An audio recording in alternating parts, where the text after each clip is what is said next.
हमारी प्यारी प्यारी मीठी मीठी दादी प्रकाश मणि जी, जैसा दादी का नाम था वैसा ही दादी के गुण और दादी का कर्तव्य भी वैसा ही था। दादी चारों तरफ ज्ञान का प्रकाश फैला करके जो मूर्छित हुई आत्माएं थी उनको सुरजित करती थी।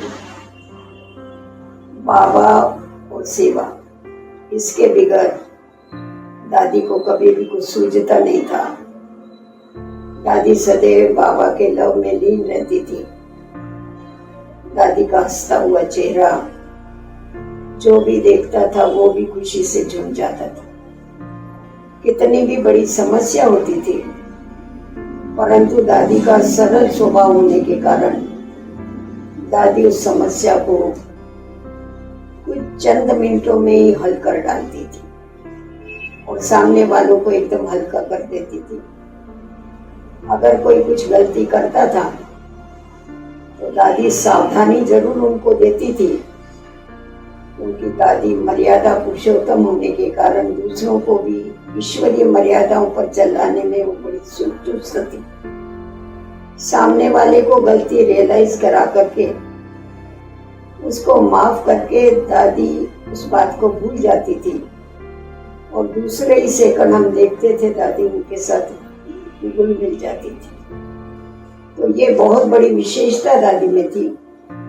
दादी कभी भी किसी के अवगुण को अपने चित्त पर नहीं धरती थी। उसके कारण उनका माइंड बड़ा क्लियर था और माइंड क्लियर होने के कारण उनकी जो बुद्धि की लाइन थी वो बड़ी क्लीन थी, क्लियर थी और माइंड बड़ा क्लीन था। और बाबा के द्वारा जो भी प्रेरणा मिलती थी, जो भी डायरेक्शन मिलते थे, दादी उसको तुरंत कैच करती थी और कैच करके उसको प्रैक्टिकल में लाती थी और हम सभी को भी लाने के लिए वो प्रेरणा देती थी। हमने देखा बड़े बड़े कार्य दादी ने चुटकी में सर्व को मना करके उनके द्वारा वो कार्य किए, क्योंकि दादी की ये बड़ी विशेषता थी। सर्व को साथ लेके कार्य करना, संगठन के कारण बड़ा कार्य भी बहुत इजी हो जाता था। जब पहले ओम शांति भवन बनने वाला था तो दादी ने कहा देखो ओम शांति भवन बनाना है। उस समय पर हमारे पास तो संख्या भी कम थी, मेन पावर भी नहीं थी और मनी पावर भी नहीं थी, परंतु दादी ने जब दृढ़ संकल्प किया तो उस संकल्प के द्वारा दादी ने सबको कहा कि आप सब सेंटरों पर भंडारी रखो और आने वाले भाई बहन सब रोज 1-1 रुपया उसमें डाले तो देखो ये भवन कितने में तैयार होता है। तो सचमुच ऐसा ही हुआ। थोड़े समय में ओम शांति भवन तैयार भी हो गया और वहाँ पर अनेक प्रकार की कॉन्फ्रेंसेस भी होने लगी। IP, VIP, फॉरेनर्स सब उसमें आने लगे। परंतु जिस समय ओम शांति भवन का निर्माण हो रहा था उस समय हमने देखा कि दादी कितनी निर्माण है। क्लास पूरा होने के बाद दादी क्लास में अनाउंस करती थी कि नाश्ते के पहले हम सब जाएंगे और वहाँ जो पत्थर गिरे पड़े हैं ओम शांति भवन जहाँ बना रहे हैं, क्योंकि वो पहाड़ी थी उसको तोड़ते थे रात को, तो वो पत्थर हम एक साइड में करेंगे।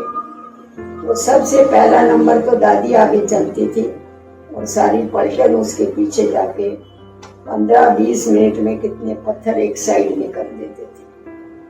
तो ये दादी की बड़ी विशेषता थी, किसी भी कार्य को हल्का कर देना। उसके बाद ज्ञान सरोवर बना, तभी भी सर्व ने सहयोग दिया और इतना बड़ा शांतिवन बना। तभी भी दादी का यही था कि 1-1 रुपये के सहयोग से फुड़ी तालाब हो जाता है। तो सर्व की अंगुली लगने से, सर्व के संकल्प पॉजिटिव होने से कितना बड़ा कार्य भी सहज हो जाता। फिर हमने देखा कि दादी को सेवाओं के लिए बहुत प्रेरणा आती थी।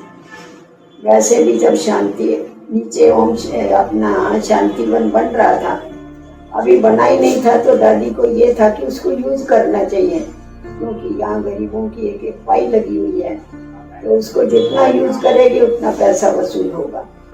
तो इसीलिए अधूरा बना था, तभी दादी ने वहाँ पर प्रोग्राम करना चालू किया, जिसके कारण वहाँ योग के वाइब्रेशन, ज्ञान के वाइब्रेशन चारों तरफ फैलने लगे।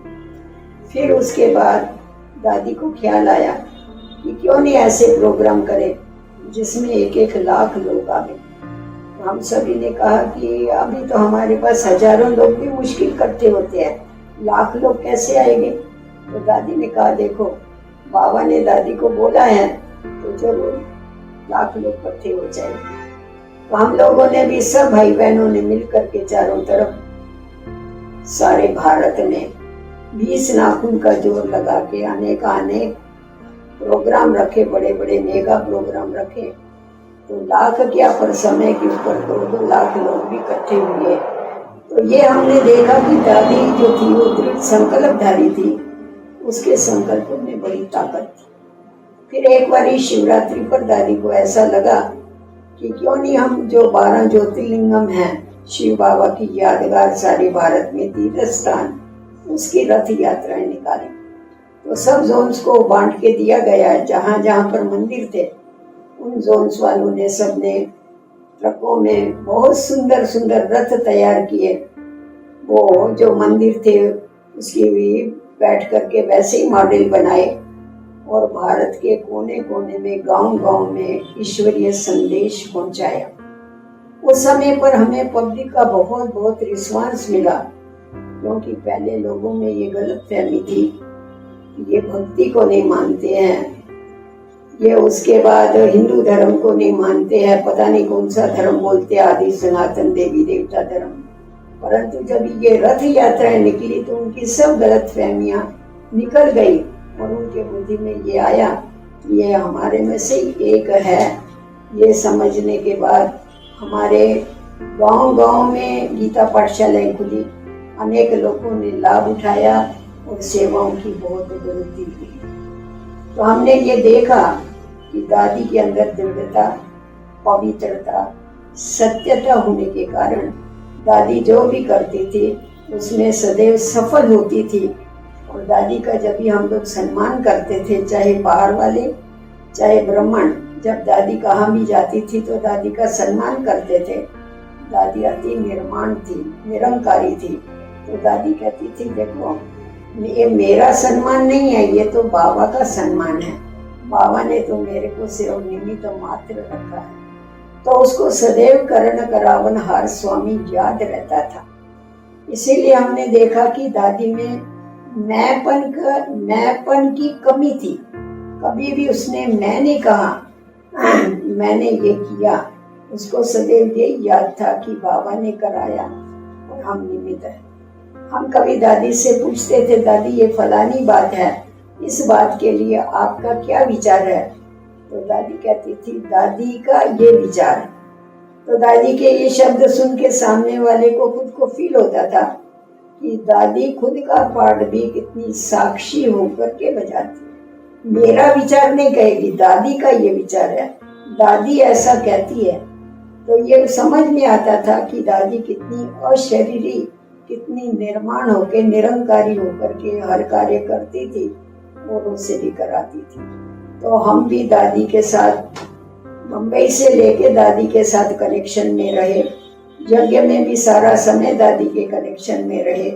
कैसा औरों को आगे बढ़ाना है, छोटों को कैसा चांस देना है, ये सब बातें दादी से सीखी। और उसी प्रकार सरल स्वभाव, सबसे मिलजुल के चलने की शक्ति, ये सब दादी से सीख करके हमने भी अपने जीवन को दादी जैसा बनाने का लक्ष्य रखा। तो हमारी प्यारी दादी ऐसी थी, एक ऐसा इस विश्व के शोपीस में वो ऐसा शोपीस था, उसको देख के कोई भी उसको फॉलो करे और अपने जीवन को श्रेष्ठ बनावे, ऐसा दादी का निर्मल और निर्माण पर्सनैलिटी थी। दादी प्रकाशमणि।